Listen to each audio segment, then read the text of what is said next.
नमस्कार, स्वागत है आप सभी का सक्सेस स्टेप्स के इस यूट्यूब चैनल में। दोस्तों, आज ये हमारा लेखपाल भर्ती परीक्षा का दूसरा वीडियो है तथा इस दूसरे वीडियो में आज फिर हम ग्रामीण विकास से रिलेटेड 25 महत्वपूर्ण प्रश्नों को सॉल्व करेंगे तथा ये जो 25 प्रश्न है ये प्रीवियस ईयर एग्जाम्स में पूछे गए प्रश्न हैं। तो चलिए वीडियो को शुरू करते हैं। पहला प्रश्न हमारा है, कौन सी उपभाषा राज्य के पश्चिमी भागों रोहिलखंड और ऊपरी दोआब में बोली जाती है? तो जो खड़ी बोली की भाषा होती है यह पश्चिमी भागों रोहिलखंड और ऊपरी दोआब में बोली जाती है। तो ऑप्शन इसका बी बिल्कुल सही है। यहाँ पे डिस्क्रिप्शन भी आप पढ़ सकते हैं इसका। तो यहाँ पे आप देख रहे हैं, खड़ी बोली पश्चिमी रोहिलखंड, गंगा के उत्तरी दोआब और अंबाला जिले में बोली जाती है, जो ग्रामीण जनता के द्वारा मातृभाषा के रूप में जानी जाती है। तो आप इसे ध्यान दीजिएगा। अगला है, तहसील स्तर पर सरकारी निकायों को क्या कहा जाता है? तो तहसील स्तर पर सरकारी निकाय को कहा जाता है ग्राम पंचायत, यानी ऑप्शन सी इसका बिल्कुल सही है। तहसील स्तर पर ग्राम पंचायतों को, मतलब तहसील स्तर पर सरकारी निकाय को ग्राम पंचायत कहा जाता है। यहाँ पे आप देख रहे हैं, पंचायत समिति तहसील स्तर पर सरकारी निकाय, जबकि ग्राम पंचायत ग्राम स्तर पर शीर्ष संस्था है एवं नगर पालिका जिले स्तर की शहरी निकाय संस्था है। तो इसे आप देख लीजिए। अगला है, 2011 की जनगणना के अनुसार उत्तर प्रदेश का सबसे अधिक जनसंख्या वाला शहर कौन सा है? तो कानपुर पहले नंबर पे था जनसंख्या के मामले में 2011 के, और उसके बाद द्वितीय नंबर पे आता है लखनऊ। तो आप इसे याद रखिएगा, 2011 की जनगणना के अनुसार उत्तर प्रदेश का कानपुर शहर जो है जनसंख्या सबसे सर्वाधिक जनसंख्या वाला शहर था और दूसरे नंबर पे लखनऊ था।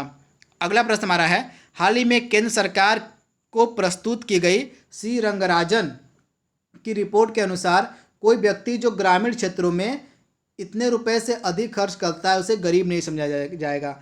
तो जो सी रंगराजन की रिपोर्ट प्रस्तुत की गई थी, इसके अनुसार कोई व्यक्ति अगर ग्रामीण क्षेत्रों में 32 रुपये से अधिक खर्च करता है तो उसे गरीब नहीं समझा जाएगा। तो यह रिपोर्ट किसकी थी?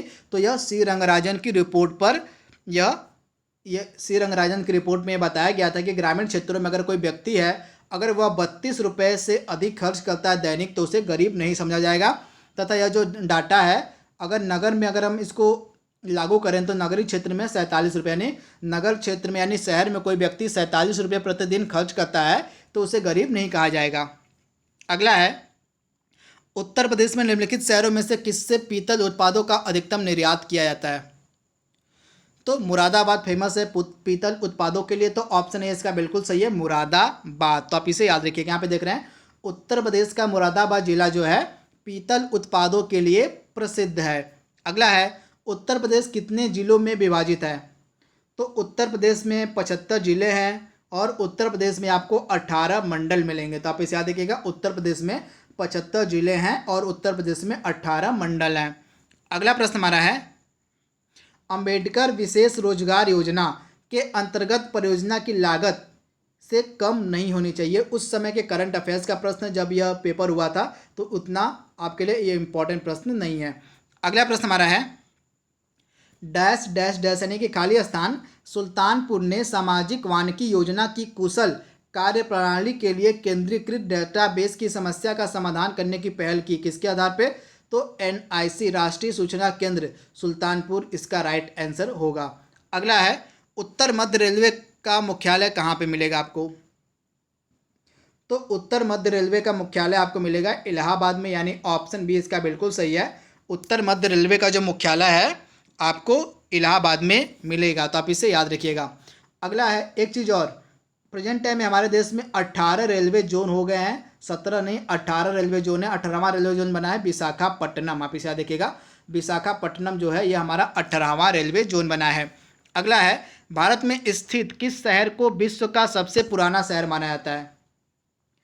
तो वाराणसी, जिसको हम बनारस भी कहते हैं, ये प्रधानमंत्री मोदी का संसदीय क्षेत्र है तथा यह भारत में स्थित विश्व यानी विश्व का सबसे पुराना शहर है। तो आप इसे ध्यान दीजिएगा।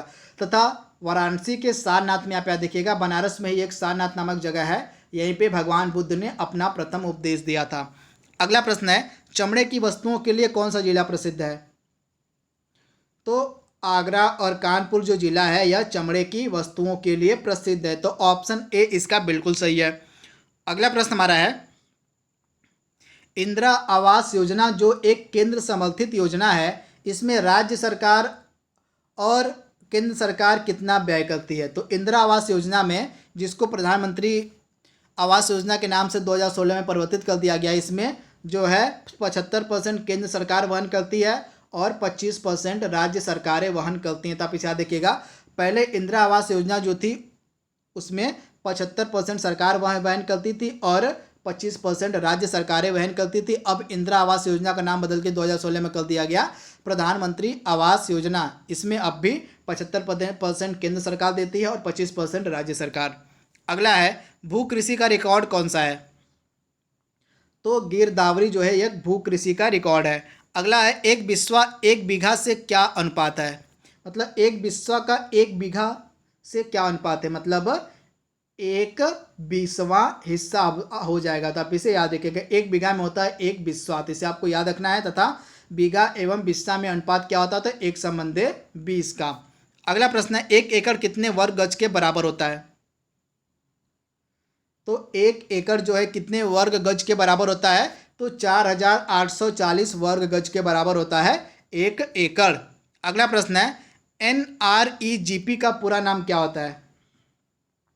तो राष्ट्रीय ग्रामीण रोजगार गारंटी कार्यक्रम, जिसको कहा जाता है NREGP, जिसको अब क्या कहा जाता है? तो नरेगा के नाम से भी इसको जाना जाता है। इसका नरेगा को 2009 में इसको मनरेगा भी कर दिया गया था। तो आप इसे देखिएगा, 2006 में इसको प्रारंभ किया गया था जिसको नरेगा के नाम से जाना जाता था, परंतु 2009 में इसको नाम इसका परिवर्तित करके मनरेगा कर दिया गया था। अगला प्रश्न है जिला अस्पतालों के लिए भारतीय लोक स्वास्थ्य मानकों के अनुसार 10 लाख जनसंख्या वाले प्रत्येक जिले में कम से कम कितने बिस्तर होने चाहिए?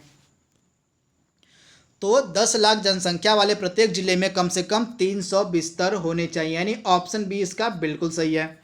अगला प्रश्न हमारा है घरेलू व्यक्तिगत सौर जल हीटर के लिए आर्थिक सहायता भोजन के अंतर्गत उत्तर प्रदेश राज्य में क्या प्रोत्साहन दिया जाता है? तो बट्टा, यानी ऑप्शन बी इसका बिल्कुल सही है, बट्टा। अगला प्रश्न हमारा है उत्तर प्रदेश की प्रमुख व्यापारिक फसल क्या है? तो गन्ना, यानी कि जो गन्ना है वह उत्तर प्रदेश की प्रमुख व्यापारिक फसल मानी जाती है। अगला प्रश्न है एक ग्राम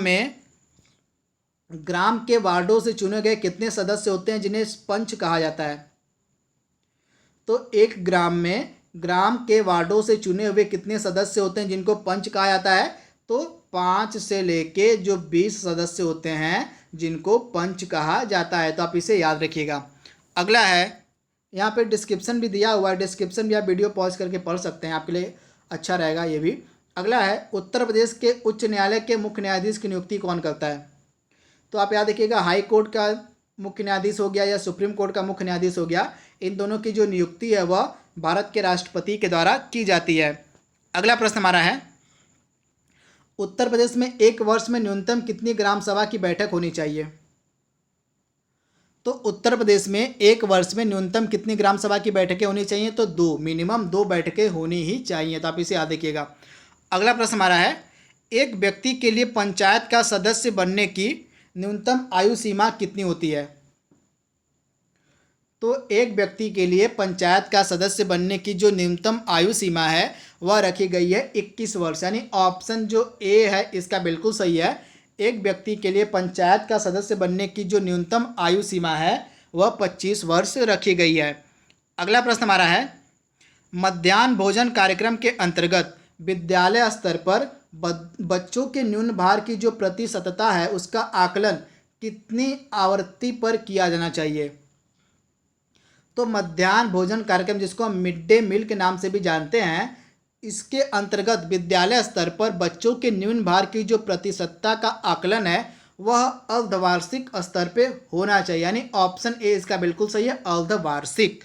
आज का लास्ट प्रश्न हमारा है मनरेगा के अंतर्गत सामग्री संगठन के मामले में केंद्र और राज्य सरकारें के द्वारा कितना निधिकरण का अनुपात होता है? मतलब मनरेगा के अंतर्गत जो रोजगार मुहैया कराया जाता है उसमें जो है केंद्र सरकार कितना पैसा देती है और राज्य सरकार कितना पैसा देती है, सिंपली आपसे पूछा जा रहा है। तो मनरेगा में 75% केंद्र सरकार देती है और 25% जो खर्चा है वह राज्य सरकार देती है। तो ऑप्शन डी इसका बिल्कुल से 75/25 का अनुपात है। तो इसे आप ध्यान दीजिएगा। तो दोस्तों यह था हमारा ग्रामीण परिवेश का वीडियो। इसमें हमने 25 महत्वपूर्ण प्रश्नों को हमने कवर कर लिया है जो कि लेखपाल भर्ती परीक्षा पर आधारित थे। तो आज के लिए बस इतना ही। Thank you, thanks for watching, thank you.